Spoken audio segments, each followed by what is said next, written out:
أعوذ بالله من الشيطان الرجيم. بسم الله الرحمن الرحيم. الرحمن علم القرآن خلق الإنسان علمه البيان الشمس والقمر بحسبان والنجم والشجر يسجدان والسماء رفعها ووضع الميزان ألا تطغوا في الميزان وأقيموا الوزن بالقسط ولا تخسروا الميزان والأرض وضعها للأنام فيها فاكهة والنخل ذات الأكمام والحب ذو العصف والريحان فبأي آلاء ربكما تكذبان خلق الإنسان من صلصال كالفخار وخلق الجن من مارج من نار فبأي آلاء ربكما تكذبان رب المشرقين ورب المغربين فبأي آلاء ربكما تكذبان مرج البحرين يلتقيان بينهما برزخ لا يبغيان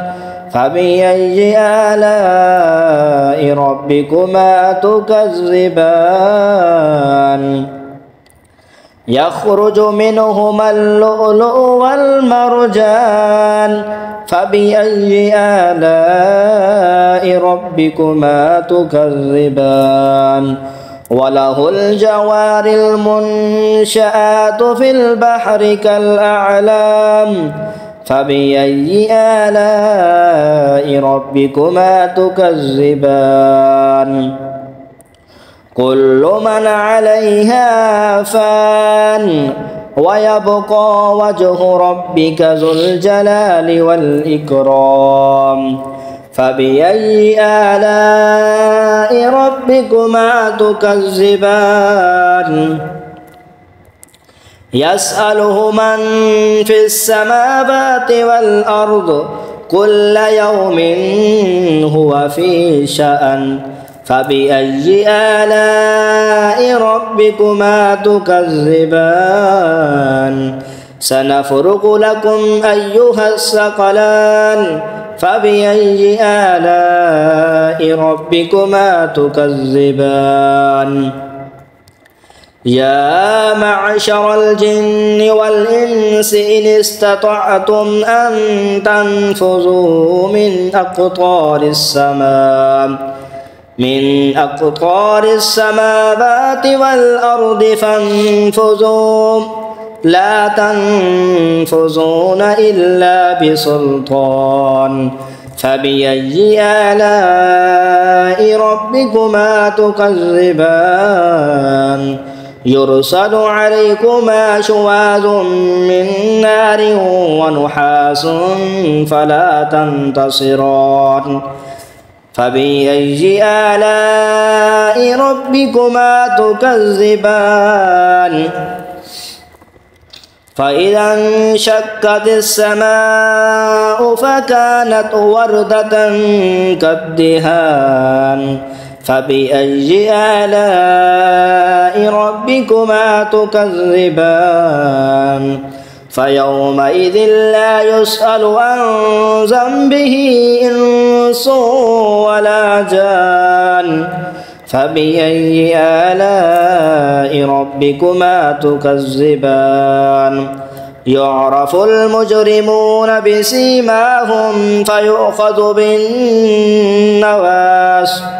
فيؤخذ بالنواسي والأقدام فبأي آلاء ربكما تكذبان هذه جهنم التي يكذب بها المجرمون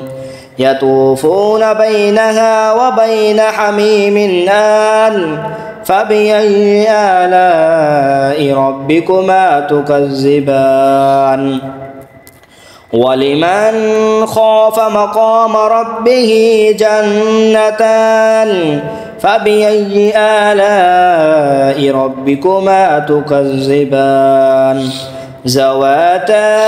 أفنان فبأي آلاء ربكما تكذبان فيهما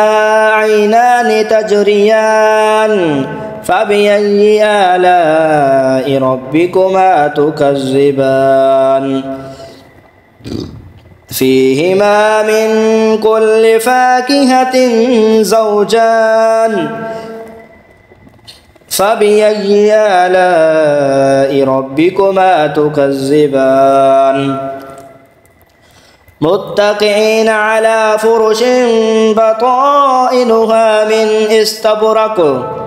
وجنى الجنتين دان فبأي آلاء ربكما تكذبان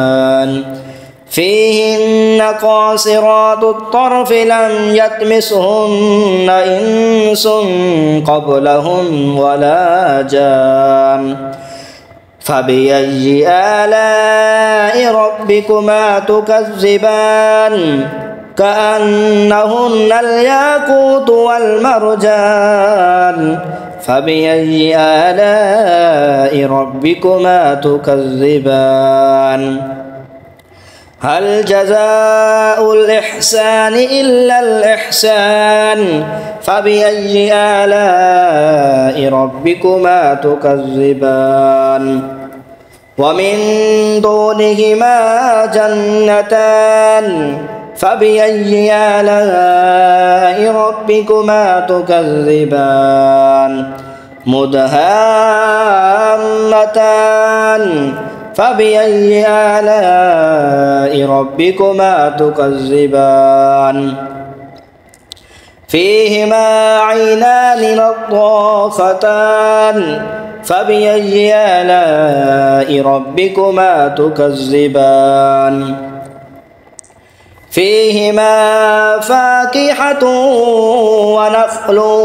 ورمان فبأي آلاء ربكما تكذبان فيهن خيرات حسان فبأي آلاء ربكما تكذبان حور مقصورات في الخيام فبأي آلاء ربكما تكذبان لم يطمسهن إنس قبلهم ولا جان فبأي آلاء ربكما تكذبان متكئين على رفرف خضر وأبقري حسان فبأي آلاء ربكما تكذبان تبارك اسم ربك ذي الجلال والإكرام آمنت بالله صدق الله العظيم.